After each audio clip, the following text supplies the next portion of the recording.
సర్వాణి సంయమ్య యుక్త ఆసీత మత్పరః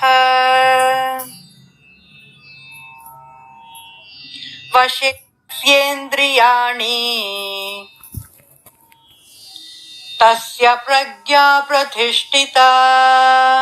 ఎవరైతే తమ ఇంద్రియములను వశమునందు ఉంచుకొని మనస్సుని నాయందే ఎల్లప్పుడూ లగ్నం చేయుదురో వారు సంపూర్ణ జ్ఞానంలో స్థితులై ఉన్నట్టు.